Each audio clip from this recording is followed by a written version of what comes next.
जय श्री राम। मित्रों, आज के वीडियो में हम हनुमान चालीसा की 16वीं चौपाई का अर्थ जानेंगे।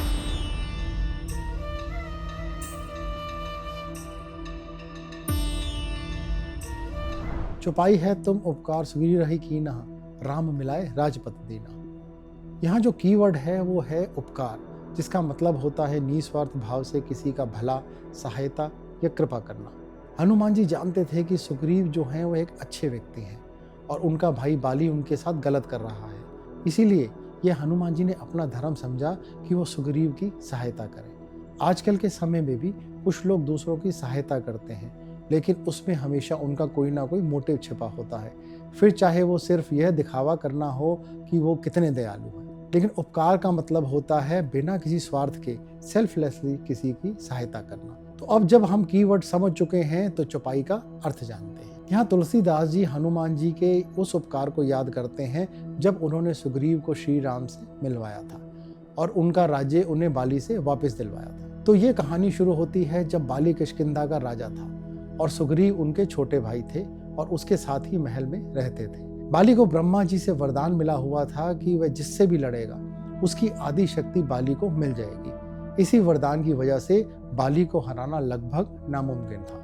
तो एक बार मायावी नाम का एक राक्षस ने किष्किंधा पर हमला कर दिया और बाली और सुग्रीव उनसे लड़ने के लिए गए। लड़ाई के दौरान मायावी एक गुफा के अंदर जाकर घुस गया और बाली भी उसके पीछे पीछे गुफा में चले गए। लेकिन जाने से पहले उन्होंने सुग्रीव को कहा कि आप गुफा के बाहर ही इंतजार करना। सुग्रीव वहां गुफा के बाहर खड़े हो गए। अंदर से दोनों के लड़ने की आवाजें आई, सुग्रीव को सुनाई दे रही थी। इसी तरह करीब 1 महीना पूरा होने वाला था, लेकिन अभी भी कोई गुफा से बाहर नहीं निकला। सुग्रीव को लगा कि शायद बाली मर गए हैं, इसीलिए वो दुखी होकर वहां से वापस आ गए और किष्किंधा में जाकर राजा बनकर वहां पर राज करने लगे। लेकिन कुछ दिनों बाद बाली वापस आ गए और उनको लगा कि सुग्रीव ने उन्हें धोखा दिया है, इसीलिए वो गुस्से से भर गए और दोनों के बीच में युद्ध शुरू हो गया।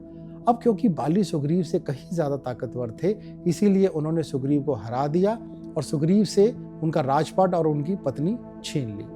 सुग्रीव एक अच्छे स्वभाव के वानर थे, इसीलिए सब उनके अच्छे मित्र रहे, जैसे कि नल, नील, जामवंत जी। तो जब बाली ने सुग्रीव को राज्य से निकाला तो यह लोग भी सुग्रीव के साथ आ गए।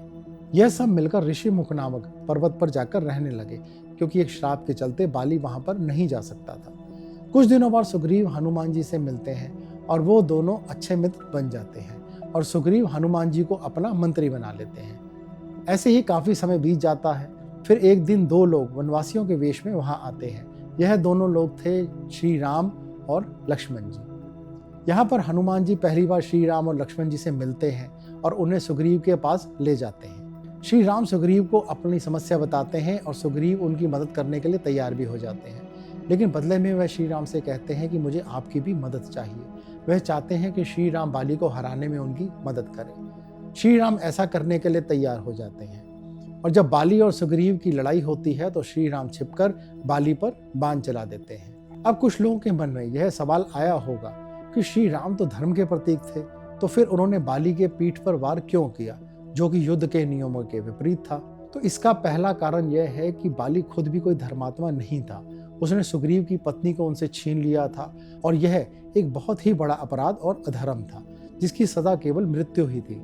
और बाली को सामने से मारा नहीं जा सकता था, क्योंकि बाली से सीधा युद्ध करना असंभव था। अगर श्री राम ऐसा करते तो बाली कभी भी नहीं मारा जाता और वो अधर्म करता रहता।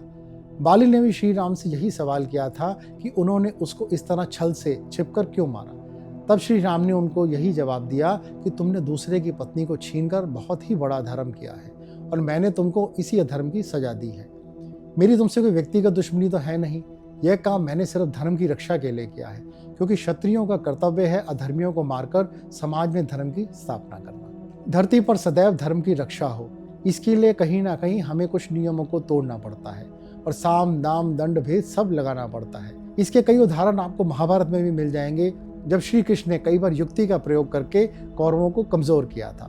वो अधर्म नहीं था बल्कि धर्म ही था, क्योंकि उससे जो सच में अधर्मी थे उनकी हार हुई और भारत में फिर से धर्म की स्थापना हुई थी। बाली को मारने के पीछे भी श्री राम की यही सोच थी, इसीलिए यह भी अधर्म नहीं बल्कि धर्म ही था, क्योंकि इसी सोच के कारण सुग्रीव जी को उनका राज्य और पत्नी वापस मिल पाए और हनुमान जी ने इसी धार्मिक काम में अपना सबसे महत्वपूर्ण योगदान दिया, क्योंकि उन्होंने ही सुग्रीव और श्री राम को मिलवाया था। और यही बात तुलसीदास जी ने इस चौपाई में कही है। इस चौपाई के पीछे जो कहानी है उसका सबसे बड़ा लेसन हमें यही मिलता है कि जल्दबाजी में कोई निर्णय बिना सोच से समझे ना ले। अगर बाली ने सुग्रीव पर शंका ना की होती और समझने की कोशिश की होती कि उसने कितने दिनों तक बाली का इंतजार किया था और उसके बाद ही राजा बनने को वो तैयार हुए थे, लेकिन बाली ने सोचा कि सुग्रीव ने उन्हें धोखा दिया है और बिना पूछताछ किए उसने सुग्रीव को बाहर निकाल दिया, जो चीज़ फिर आगे चलकर उसके अंत का कारण भी बनी। फिर दूसरी सीख हमें यह मिलती है कि हमारा एंड गोल हमेशा धर्म की रक्षा का ही होना चाहिए। फिर उसके लिए अगर बीच में छल का भी प्रयोग किया जाए तो वह गलत नहीं होता। महाभारत में भी श्री कृष्ण ने यही कई बार किया था और श्री राम ने भी छिपकर बाली पर प्रहार किया, जबकि क्षत्रिय ऐसा नहीं करते। लेकिन अंत में धर्म की स्थापना करना आवश्यक है, उसके लिए साम दाम दंड भेद किसी का भी चाहे प्रयोग करना पड़े। इस चौपाई में छिपे हुए आध्यात्मिक रहस्य को जानने की कोशिश करें तो इसमें श्री तुलसीदास जी हमें यह बताना चाहते हैं, हनुमान जी ने जिसका भी साथ दिया, चाहे मित्र के रूप में विभीषण का, सेवक के रूप में भगवान श्री राम का, मंत्री के रूप में सुग्रीव जी का, जिसने भी उनसे कोई सहायता मांगी, उन्होंने सब रुकावटें दूर करते हुए उनके सभी कामों को सहज कर दिया। इसी प्रकार से यदि हम भी हनुमान जी की शरण में रहें तो यह तय है कि वह हमारे जीवन की, लोक की और परलोक की सभी प्रकार की बाधाओं को दूर कर देंगे, और वह चाहे भौतिक जीवन हो या आध्यात्मिक जीवन, वह हमारे सभी कष्टों को हर लेंगे। आज के लिए इतना ही। आने वाली चौपाई को हम नेक्स्ट वीडियो में डिस्कस करेंगे। तब तक के लिए अपना ध्यान रखें, स्वस्थ रहें। जय श्री हनुमान, जय श्री राम।